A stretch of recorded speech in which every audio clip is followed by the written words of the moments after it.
ఓం నమో భగవతే శ్రీ మేధా దక్షిణామూర్తయే. ఓం నమో భగవతే శ్రీ ఆదిశంకరాయ. ఓం నమో భగవతే శ్రీ రమణాయ. శ్రీ గురుభ్యో నమః. భగవాన్ రమణుని దర్శించడానికి వచ్చిన వాళ్ళల్లో కొంతమంది ప్రశ్నల్ని చాలా సూటిగా అడుగుతూ ఉంటారు. ప్రతి ఒక్కరికి నేనంటే దేహమని, నేనంటే నాకు కర్తృత్వ భావం ఉందని, నేను ఒక ఇండివిజువాలిటీ అని అనుకుంటూ ఉంటాడు. ఈ మాయలో ప్రతి జీవుడు, ప్రతి ఒక్కడు నేనంటే దేహమనే భావిస్తూ ఉంటాడు. నేనంటే కర్తననే అనుకుంటాడు. నాకు కర్తృత్వము ఉంది అనుకుంటాడు. అయితే ఆ అహంకారపు యొక్క మూలాన్ని, అంటే ఆ దేహాత్మబుద్ధి యొక్క మూలాన్ని కనుక్కోవటానికి ఏదైనా మార్గము ఉందా? నీవే ఆత్మవై ఉంటూ ఆత్మ నాకు తెలియలేదు అంటున్నావు కదా, మరి నేను ఆత్మని ఎలా తెలుసుకుంటాను? అప్పుడు భగవాన్ రమణులు ఏమంటారంటే, ఉన్నది ఒకటే మూలము, ఉన్నది ఒకటే ఆత్మ, ఉన్నది ఒకటే సద్వస్తువు, రెండు నేనులు లేవు, ఉన్నది ఒకటే నేను, రెండు ఉపాయాలు కూడా లేవు, ఉన్నది ఒకటే. నీవెవరివో విచారించు. నీవు దేహము కాదని, నీవు మనస్సు కాదని, నీవు ఇంద్రియాలు కాదు అని, నీవు బుద్ధివి కాదని, నీవు ఏదీ కాదు అని నీవు నిలిచినప్పుడు మరి అక్కడ ఆ అనుగ్రహంతో ప్రకాశించేది ఆ జ్ఞానమే కదా.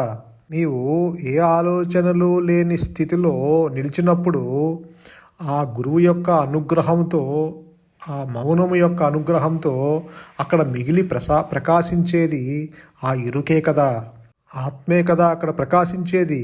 ఉన్నది నీ సహజత్వమే కదా అక్కడ. నీవు ధ్యానము చేసినా కూడా అహంకారము నిలబెట్టుకొని నువ్వు చేసేది ధ్యానమే కదా.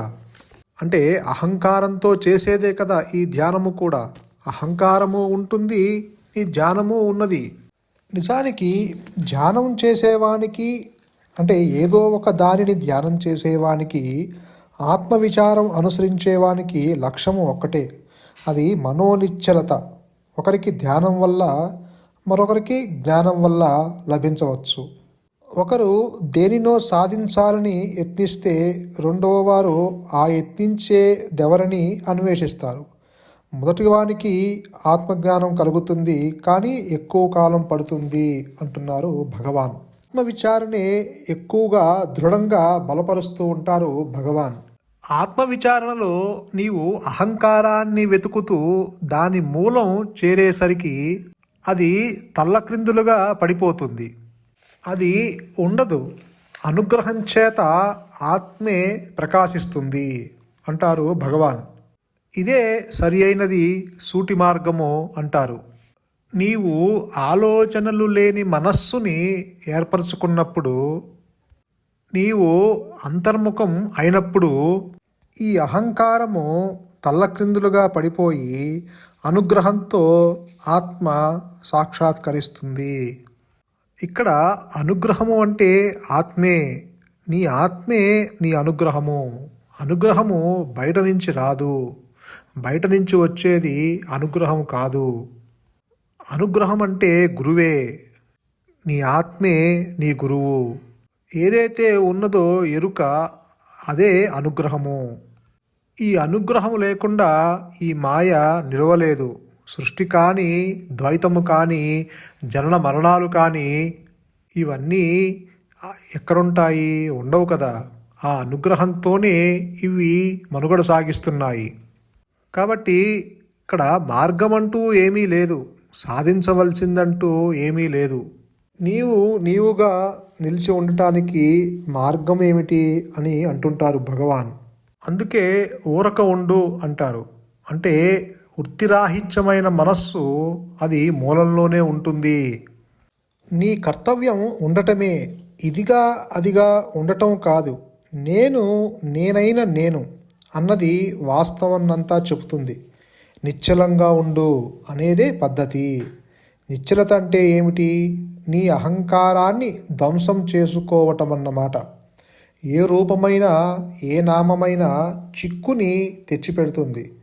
నేను ఫలానా అనే భావాన్ని విడిచిపెట్టు. ఆత్మసాక్షాత్కారానికి కావలసిందల్లా నిశ్చలంగా ఉండటమే. అంతకన్నా తేలికైనదేమిటి? అందువల్ల ఆత్మవిద్యని పొందటం అన్నిటికన్నా తేలిక అంటున్నారు భగవాన్. నీ గురించిన సత్యాన్ని పరిశీలించటం అవశ్యం చెయ్యాలి. దానిని లక్ష్యంగా పెట్టుకొని దాని గురించి సావధానంగా హృదయంలో ఎరుక కలిగి ఉండాలి. తన గురించి ఎరుక నిశ్చలము, నిర్మలము, మనోవ్యాకులత నుండి విముక్తము అయిన చైతన్యానికే కలుగుతుంది. హృదయంలో ఎప్పుడూ రూపరహితంగా ప్రకాశించేదే ఆత్మ అని తెలుసుకో. అదే నీవు. ఏది ఉన్నది లేదు అనుకోకుండా, దేని గురించి ఆలోచించకుండా నిశ్చలంగా ఉండటం వల్ల కలిగే ఎరుక అదే. అదొక్కటే సత్యం అంటున్నారు భగవాన్ రమణులు. ఇక్కడ నీవు నిశ్చలంగా ఉండు అంటున్నారు. అంటే శంకరులు కూడా అదే చెప్తారు, నిశ్చలతత్వే జీవన్ముక్తి. ఎప్పుడైతే నీ మనస్సుని ఆలోచనలు లేని స్థితిలో సంస్థితమై ఉండటం వలన, అంటే ఆ నిశ్చలంగా నీ మనస్సు ఉండటం వలన అక్కడ నీ స్వరూపము తనకు తానుగా ప్రకటించుకునే అవకాశం ఉంటుంది. నిశ్చలతని చూసేది నీవే, దానిని చూడటానికి నీవు ఉన్నావు. నువ్వు దేనికోసం ఇంకా వేచి ఉన్నావు? నేను చూడలేదు అని దేనినో చూడాలన్న ఆశ, దేనినో పొందాలన్న వాంఛ, ఇవన్నీ అహంకారపు యొక్క వ్యాపకాలే. ఇవన్నీ అహంకారపు చేష్టలే. నువ్వు అహంకారపు ఉచ్చులో పడిపోయావు. వీటన్నిటినీ అనేది అహంకారమే, నువ్వు కాదు. నేను ఫలానా జాతికి చెందినవాణ్ణి, నేను ఫలానా గోత్రానికి చెందినవాణ్ణి, నేను ఫలానా మతానికి చెందినవాణ్ణి, నేను ఫలానా ప్రాంతానికి చెందినవాణ్ణి, నేను ఫలానా దేశానికి చెందినవాణ్ణి అని నీవు నేను పక్కన ఫలానా జోడించి దానితో తాదాప్యం చెందటం వల్ల నీకు అన్ని సమస్యలు పడుతున్నావు. అంటే ఆ ఫలానా ఉచ్చులో పడిపోయావు. వీటన్నిటినీ అనేది అహంకారమే. ఆత్మ నేను ఫలానా అనదు, తది నేను ఉన్నాను అంటుంది. అంటే నేను ఉన్నాను అన్నదే నీ సహజ స్థితి. నేను పక్కన నువ్వు ఏది జోడించినా, దాని పక్కన నువ్వు ఏది యాడ్ చేసినా, నేను ఫలానా అని నీవు వ్యక్తి భావనతో నీవు తాదాప్యం చెందినా అది అహంకారపు చేష్టలు. అది నీ స్వరూపము కాదు, అది నువ్వు కాదు. నీ నిజస్థితిలో ఉండు, ఇంకేమీ అక్కర్లేదు అంటున్నారు భగవాన్. కాబట్టి నేను ఒక వ్యక్తిని, నేనంటే నీకు శరీర భావన కలుగుతుంది. నేనంటే ఒక వ్యక్తినని, నేనంటే ఒక దేహమని నీవు భావిస్తున్నావు. అది నీవు భావించినంత కాలము, అంటే నీవు ఆ దేహంతో తాదాప్యము చెందుతున్నంత కాలము నీకు ఆత్మ మరుగున పడినట్టుగా ఉంటుంది. ఎందుకంటే నీవు ఆలోచనలతో సతమతమవుతూ ఉన్నావు. ఆలోచనల వెంబటి నీవు పరిగెడుతున్నావు. ఆలోచనలని విస్మరించట్లా, స్మరిస్తూ ఉన్నావు.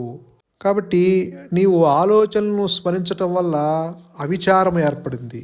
విచారణ చేయకపోవటం వల్ల నీకు దుఃఖం ఏర్పడింది. నేనెవరిని అనే విచారణలో అహంకారమే ఆ నేను. ఆ ప్రశ్నకి సరి అయిన అర్థం ఇది. అహంకారానికి మూలమేమిటని. మనస్సులో ఏ భావము ఉండనక్కర్లేదు. నువ్వు విడవవలసిందల్లా ఒకే ఒక భావాన్ని. అది ఈ శరీరమే నేను, దీని రూపం ఇట్లాంటిది, దీని పేరిది, వగైరా వగైరా అని నీవు విడవాలి. నీ నిజతత్వం గురించి భావన ఉండవలసిన అవసరమేమీ లేదు. ఎప్పుడూ ఉన్నట్లే అది ఉంటుంది. అది యథార్థం, భావన కానే కాదు. ఎందుకంటే నీ నిజతత్వము నేనున్నాను అన్న ఎరుకతో కూడి ఉన్న జ్ఞానము. అది నీ సహజస్థితి. అది నీవు ఆలోచించినా ఆలోచించకపోయినా నీవుగానే ఉన్నావు. అంటే అది భావన కాదు. నేనున్నాను అన్నది భావన కాదు, నీ స్వరూపము. నేను ఫలానా అనేది నీ భావము. అది మారుతూ ఉన్నది. ఈ ఆలోచన ఇప్పుడు పుట్టి మళ్ళీ మరణిస్తూ ఉన్నది. దానికి ఉనికి లేదు. అది ఎప్పుడు పుడుతుందో ఎప్పుడు మరణిస్తుందో ఎవరికీ తెలియదు. పుట్టి మరణించేది నీవు కాదు, నీవు శాశ్వతుడివి, నీవు నిత్యముక్తుడివి. నీకు పుట్టుక లేదు, మరణము లేదు, కాలము లేదు, దేశము లేదు, వస్తువులు లేవు, నీకు అన్యత్వము లేదు. చివరికి ఆత్మస్థితిలో అసలు సృష్టే లేదు అన్నారు గురువుగారు. సూర్యుని యొక్క ప్రకాశంలో చీకటి లేనట్టు ఆత్మ ప్రకాశంలో అజ్ఞానానికి తావు లేదు. కాబట్టి ఈ అహంకారము ఆత్మ ప్రకాశంలో నిలవలేదు. కాబట్టి నీలో భావాలు తగ్గటం బట్టే, అవి లేకపోవటం బట్టే ఆత్మసాక్షాత్కారం వైపు నీ పురోగమనాన్ని తెలుసుకోవచ్చు. అది కూడా చెప్తున్నారు భగవాన్. నేను నా యొక్క ప్రోగ్రెస్ని, అంటే నా సాధనలో నా ప్రోగ్రెస్ని నేను ఎలా తెలుసుకోవాలి, నేను చేస్తున్న విచారణలో పురోగమిస్తున్నానో లేదో ఎట్లా తెలుసుకోవాలి అంటే, నీకు ఆలోచనలు తగ్గుముఖం పడుతున్నాయి అంటే there is a good progress. నీవు బహిర్ముఖమయ్యి ఆలోచనలు వెంబడి పరిగెడుతున్నావు అంటే అక్కడ నీవు బాహ్యంగా అన్నిటినీ సేకరిస్తున్నావు అన్నమాట. విషయ జ్ఞానాన్ని ఇంకాస్త సేకరిస్తున్నావు ఆలోచనల ద్వారా. కాబట్టి అది ప్రోగ్రెస్ కాదు. నీలో ఎప్పుడైతే ఆలోచనలు తగ్గుతున్నాయో దాని అర్థము నీవు you are closer to your nature, approaching closer to your, నీ యొక్క సహజ స్థితికి దగ్గరగా వెళ్తున్నట్టు అని అర్థము. నిజానికి ఆత్మసాక్షాత్కారంలో పురోగమనం అంటూ ఏమీ లేదు. అది ఎప్పుడూ ఒక్కటే. ఆత్మ ఎప్పుడూ సాక్షాత్కారమయ్యే ఉంటుంది. ఆలోచనలే అడ్డంకులు. ఆ అడ్డంకులను ఏమాత్రం తొలగించామన్నా దాన్ని బట్టే పురోగమనమెంతయిందో తెలుసుకోగలుగుతాం. ఆలోచనలు ఎవరికి ఉదయిస్తున్నాయని ప్రశ్నించుకోవటం వల్ల వాటిని అరికట్టాలి. అవి రాకుండా వాటి మూలానికే వెళ్ళాలి నీవు. ఇదే సరి అయిన మార్గము అని చెప్తున్నారు భగవాన్ కూడా. విచారణ మార్గమే బలపరుస్తూ ఉంటారు. ఇదే సూటి మార్గము అంటారు భగవాన్. కాబట్టి ఇక్కడ ఆత్మ విచారణ కూడా కాదు. ఆత్మని ఎవరూ విచారణ చేయలేరు. నీవు చేసేది అనాత్మ విచారణ, అంటే అహంకారము గురించిన విచారణ. అది అసలు ఉద్భవించిందేమో అన్న విచారణ. ఈ నేను ఎవరు అన్నది అనాత్మ విచారణ, ఆత్మ విచారణ కాదు. ఆత్మ తనకు తానుగా స్వయం ప్రకాశమై ఉన్నది. కొత్తగా నీవేమీ విచారించి పొందాల్సిన అవసరం లేదు. దాని గురించి నీవు విచారణ పడాల్సిన అవసరం లేదు. దాని గురించి నీవు బాధపడాల్సిన అవసరం లేదు. అది నీవై ఉన్నావు. కాబట్టి ఇక్కడ నీవు చేసేది అనాత్మ విచారణ. నేనెవరు అన్నది అనాత్మ విచారణ. నీ నిజతత్వం ఏంటి, నీ సహజత్వం ఏంటి అనేది విచారణ. ఈ యొక్క అనాత్మ అహంకారపు విచారణలో ఎప్పుడైతే నీవు విచారణ చేయటం ప్రారంభిస్తావో, అంటే నీవు ఎప్పుడైతే ఆ లోపలి అన్వేషణ చేస్తావో, అంటే అంతర్ముఖం అవుతావో, అక్కడ ఆత్మ అనుగ్రహంతో, ఆ గురువు యొక్క అనుగ్రహంతో ఈ యొక్క అహంకారము అనే భ్రమ తొలగిపోయి, అంటే జ్ఞానవృత్తి చేరి ఈ అజ్ఞాన వృత్తిని తొలగించి అక్కడ పరిపూర్ణమైన స్వయం ప్రకాశమైన జ్ఞానము, అంటే ఎరుకతో కూడి ఉన్న, ఎరుక లేక ఉనికితో కూడి ఉన్న ఆ స్వయం ప్రకాశమైన ఆత్మ, అంతకుముందే ఉన్న ఆత్మ, అంటే అంతకుముందే అక్కడ ప్రకాశిస్తూ ఉన్న నీ స్వరూపము అక్కడ తనకు తానుగా ప్రకటించుకుంటుంది. అప్పుడు రెండు నేనులు ఉండవు. ఈ అహంకారపు నేను, ఈ మాయా నేను, లేదంటే ఈ నిజమైన నేను అనేది ఉండదు. ఉన్నది ఒకటే నేను. అదే నీ అహంస్ఫురణ, అదే నీ సహజత్వము, అదే నీ స్వరూపము. అంటే నీ స్వరూపము సుఖస్వరూపము, నీ స్వరూపము శాంతి స్వరూపము. కాబట్టి ఇక్కడ ఒకటే చెప్తున్నారు భగవాన్ రమణులు, ఆత్మ సాక్షాత్కారానికి కావలసిందల్లా నిశ్చలంగా ఉండటమే అని చెప్తున్నారు. ఎందుకంటే ఆలోచనలు లేని మనస్సే ఆత్మ. కాబట్టి ఈ కాన్షియస్నెస్, అంటే ఆ జ్ఞానము బేస్గా ఉండే నీకు ఈ ఆలోచనలు ఉద్భవిస్తాయి. అంటే ఆ జ్ఞానము ఆధారంగానే ఈ మాయా నేను తన మనుగడ సాగిస్తూ ఉంటుంది. కాబట్టి ఎప్పుడైతే నీవు ఆలోచనలు లేని స్థితిలో, అంటే నిశ్చల స్థితిలో ఉన్నప్పుడు, నీ మనస్సు నిశ్చల స్థితిలో ఉన్నప్పుడు అక్కడ ఉండేది పరిపూర్ణమైన జ్ఞానమే. ఆలోచనలు వస్తే నీకు అన్యత్వం ఏర్పడుతుంది, అహంకారము వ్యక్తిత్వము ఏర్పడతాయి.